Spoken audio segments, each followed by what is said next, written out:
जादुई 3 घड़े। हीरापुर नाम के गांव में शांता नाम की एक बूढ़ी औरत अपनी पोती राधा के साथ रहा करती थी। राधा 10 साल की थी तभी उसके माता पिता गुजर गए थे। तभी से शांता उसकी अच्छी तरह से देखभाल किया करती थी। शांता की उम्र बढ़ जाने के कारण उससे अब ज्यादा काम नहीं होता था। फिर भी अपनी पोती के पढ़ाई के लिए शांता काम किया करती थी। एक दिन शांता राधा से, राधा थोड़ा पानी तो लाना। ये लो दादी पानी। क्या हुआ दादी, तुम बड़ी थकी हुई लग रही हो। बिटिया, अब बुढ़ापे की वजह से बहुत थकान महसूस होती है। अब मुझसे काम नहीं होता। दादी, मैं बड़ी बन के जब डॉक्टर बनूंगी तो मैं तुम्हें कुछ भी काम नहीं करने दूंगी, तब तुम आराम करना। शांता उसकी बातों पर हंसती है और राधा को गले लगाकर कहती है, तू बड़ी बन के जब डॉक्टर बन जाएगी तब गरीबों की खूब सेवा करना। हाँ दादी। ऐसे ही राधा और शांता के दिन आराम से बीत रहे थे। तभी एक दिन शांता की तबीयत बहुत खराब हो गई। शांता को बहुत तेज बुखार होने के कारण उसे बिस्तर से उठा ही नहीं जाता था। उसकी ये हालत देख राधा शांता से, दादी, आपको कितना बुखार है, आप ये दवाई लो और आराम करो। काम पर कौन जाएगा राधा, मुझे उठने दो। दादी, मैं सोच रही हूँ कि आज से मैं आपका काम करने जाया करूँगी। राधा, तुम इतना सारा काम कैसे करोगी? तुम्हें तो सारे काम भी नहीं आते। दादी, मैं सब काम कर लूँगी, आप चिंता मत करो। ठीक है राधा। अगले दिन राधा काम करने के लिए चली जाती है। तभी राधा मालकिन से, मालकिन, आज से मेरी दादी की जगह मैं काम करने आया करूँगी। ठीक है, आज से तुम काम शुरू कर दो। जी मालकिन, मुझे क्या काम करना पड़ेगा? तुम्हें कपड़े, बर्तन, झाड़ू लगाना, ये सब काम करने पड़ेंगे। सब काम अच्छी तरह से करना। जी मालकिन। ऐसा कहकर राधा काम करने लग जाती है। घर का सारा काम करते करते वो बहुत थक जाती है। सारा काम खत्म हो जाने के बाद मालकिन उसके हाथ में 100 रुपए की नोट रखती है और कहती है, राधा, ये लो आज के तुम्हारे काम के पैसे। मालकिन, इतने ही? दादी को तो आप ज्यादा पैसे देती थी। क्योंकि तुम्हारी दादी काम भी उतना साफ सुथरा किया करती थी, इसीलिए तुम्हें इतने ही रुपए मिले। राधा चुपचाप वहां से पैसे लेकर चली जाती है। राधा हर रोज अपना काम करके बहुत थक जाया करती थी। थकावट की वजह से राधा की पढ़ाई भी नहीं हुआ करती थी। ये सब देख दादी बहुत दुखी होती थी। एक दिन राधा काम खत्म करके घर जा रही थी। तभी उसे चक्कर आने की वजह से राधा एक पेड़ के नीचे बैठ गई। उस रास्ते से बहुत लोग आ जा रहे थे। एक बूढ़ा आदमी उसके पास आकर राधा से पूछता है, क्या हुआ बेटी, तुम्हारी तबीयत तो ठीक है ना? तुम अकेली इस पेड़ के नीचे बैठी हो? राधा उस बूढ़े आदमी को देखकर कहती है, मैं ठीक हूँ बाबा, थोड़ी चक्कर आ रही थी इसीलिए मैं यहाँ बैठ गई। बूढ़े आदमी ने अपने पास के घड़े से थोड़ा पानी राधा को पीने के लिए दिया। राधा ने घड़े में से पानी पी लिया और उसे कहने लगी, धन्यवाद बाबा, अब मुझे अच्छा लग रहा है। बेटी, ये घड़ा तुम रख लो, ये तुम्हारी बहुत सहायता करेगा। ये घड़ा मेरी क्या सहायता करेगा बाबा?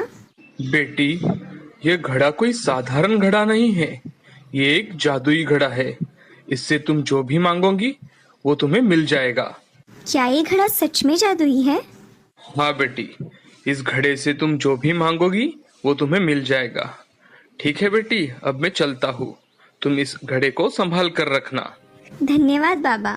ऐसा कहकर बूढ़ा आदमी वहाँ से चला जाता है और राधा घड़ा लेकर अपने घर चली आती है।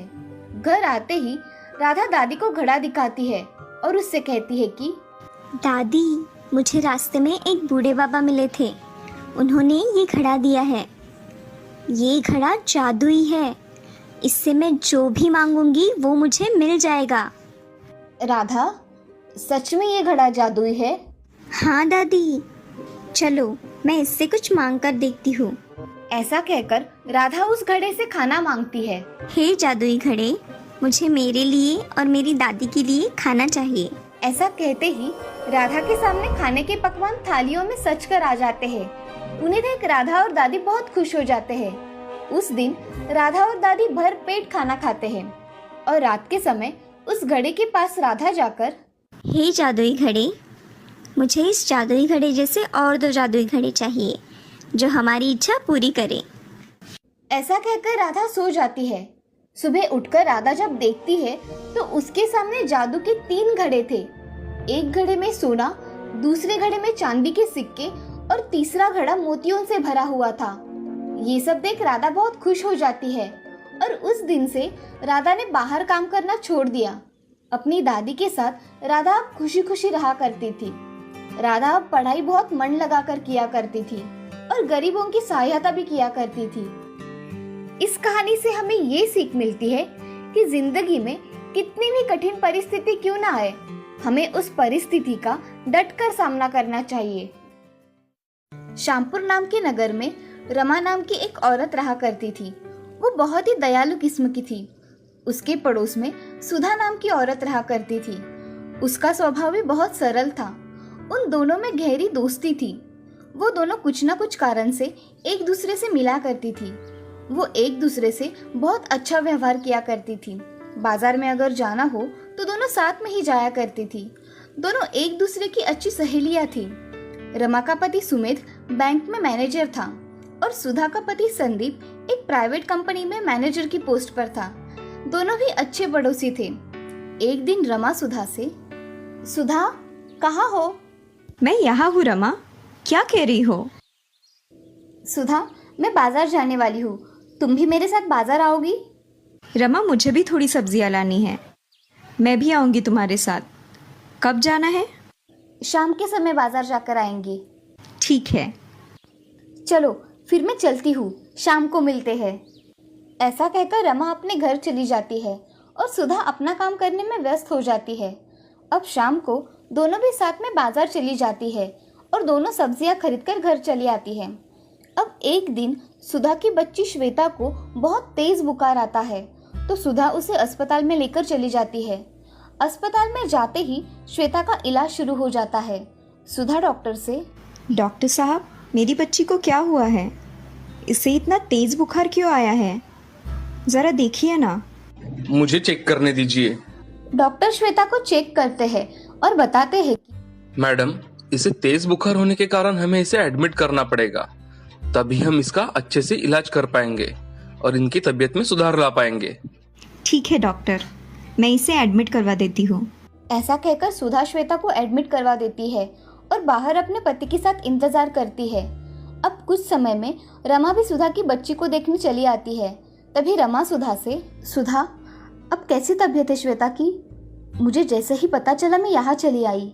रमा, डॉक्टर ने कहा है कि उसे एडमिट करवा दीजिए, तभी उसके तबीयत में सुधार आ जाएगा। श्वेता को अब एडमिट करवाया है तो तुम यहीं रुको, मैं तुम दोनों का टिफिन लेकर आती हूँ। अरे रमा, रहने दो, मैं घर आकर बनवा लूँगी। अरे मैं अभी थोड़ी देर में बनवा के लाती हूँ, तुम यहीं रुको श्वेता के साथ। ठीक है। ऐसा कहकर रमा घर चली जाती है। घर जाते ही रमा टिफिन बनाना शुरू कर देती है। थोड़ी ही देर में वो खाना बनाकर तैयार कर लेती है और अपने पति के साथ टिफिन भिजवा देती है और वो घर के काम करने में व्यस्त हो जाती है। तभी उसे पता चलता है कि उसके घर में सब्जियां ही नहीं है। वो बाजार जाकर सब्जियां लेने चली जाती है। तभी बाजार में एक बूढ़ी औरत मटर बेच रही थी। वो बूढ़ी औरत, मटर ले लो मटर।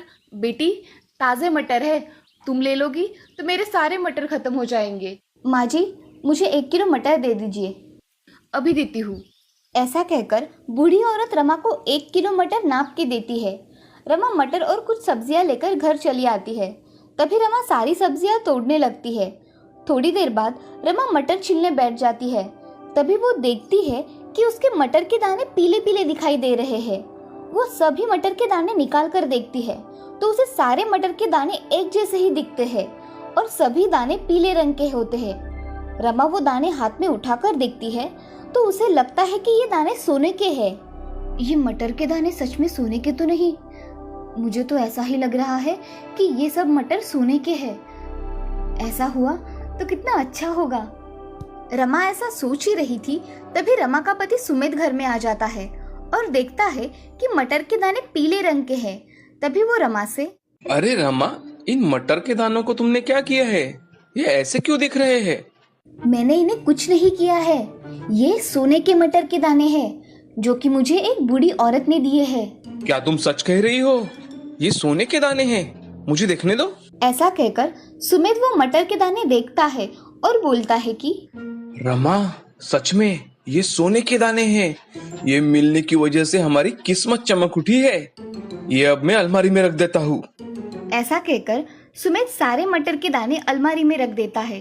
अब ये खबर सारे गांव में पहुंच गई थी कि रमा को बाजार में एक बूढ़ी औरत ने सोने के मटर बेचे। अब सभी लोग बाजार में जाकर सोने के मटर मिलते हैं क्या देख रहे थे, मगर उन्हें किसी को भी सोने के मटर नहीं मिलते। उसी बीच सुधा की बच्ची की तबीयत और ज्यादा बिगड़ जाती है। अब सुधा को हर रोज ढेर सारे पैसे लग रहे थे। एक दिन सुधा रमा से, अरे रमा, श्वेता को बहुत पैसे लग रहे हैं। मैं इतने पैसों का इंतज़ाम कहाँ से करूँ? ये भी पैसों का देख रहे हैं मगर कुछ नहीं हो रहा। हमारे पास के सब पैसे खत्म हो गए हैं। मैं अब क्या करूँ रमा? अरे सुधा तुम मायूस मत हो, कुछ ना कुछ रास्ता तो निकल ही आएगा। और हम है ना, तुम सिर्फ श्वेता की ओर ध्यान दो, बाकी का हम सब देख लेंगे। रमा सोच में डूब जाती है और उसे एक रास्ता मिल जाता है। वो घर आकर सुमित से पूछती है कि अजी, मैं सोच रही थी कि अगर हम सुधा बहन को थोड़ी मदद कर दे तो अच्छा होगा। उसे पैसों की बहुत जरूरत है। अरे तुम सही कह रही हो, मगर हम इतने पैसे कहाँ से लाए? हमारे पास इतने पैसे नहीं है। अजी, मेरा ऐसा विचार है कि हम हमारे पास के थोड़े सोने के मटर अगर सुधा को दे दे तो उसकी मदद हो जाएगी। तुम ऐसा ख्याल मन में भी नहीं लाना, समझी? वो मटर के दाने हमारे हैं, हमें बुढ़ापे में काम आएंगे। जी ठीक है। ऐसा कहकर रमा अपना काम करने चली जाती है, मगर उसके मन में सुधा को मदद करने की चाह थी। रमा मन ही मन कुछ सोचने लगती है। तभी उसके दिमाग में एक अच्छी कल्पना आती है। रमा खुद से ही, अगर मैं इस मटर के दाने को सुनहरा कलर दूं तो असली और नकली का फर्क ही नहीं पता चल पाएगा और सुधा की मदद भी हो जाएगी। ऐसा मन में सोचकर रमा बाजार चली जाती है और वहां से कलर खरीद लाती है। घर आकर उन सोने के मटर में से कुछ दाने निकालकर उसमें हरे मटर के दाने सुनहरे रंग के करके उस सोने के मटर में डाल देती है और कुछ सोने के मटर निकालकर अपने बैग में भर लेती है और टिफिन लेकर अस्पताल में चली जाती है। अस्पताल में जाकर रमा सुधा से, अरे सुधा, मैंने तुम्हारे लिए टिफिन लाया है, तुम सब खाना खा लो। और ये लो सोने के मटर के दाने, इससे तुम श्वेता का इलाज करवा सकती हो। अब तुम्हारा टेंशन भी खत्म हो जाएगा। अरे रमा, ये करने की कोई ज़रूरत नहीं थी। मैंने कुछ ना कुछ इंतज़ाम कर लिया होता। तुमने खामखा खुद को तकलीफ दी। अरे सुधा, दोस्त ऐसे समय में ही तो काम आते हैं। अब तुम कुछ मत कहो, ये सोने के मटर ले लो और श्वेता का अच्छी तरह से इलाज करवा लो। हाँ रमा, तुम मेरी सच में अच्छी सहेली हो जिसने मेरी ज़रूरत के समय मदद की। ऐसा कहकर सुधा और रमा गले लग जाती है। अब सुधा श्वेता का अच्छी तरह से इलाज करवाती है और कुछ दिनों बाद श्वेता अच्छी होकर घर वापस आ जाती है। अब सुधा और रमा खुशी खुशी एक साथ रहने लगते हैं। इस कहानी से हमें ये सीख मिलती है कि किसी की जरूरत के समय हमें हमेशा मदद करनी चाहिए। हमेशा जरूरतमंदों की मदद करें। Yeah.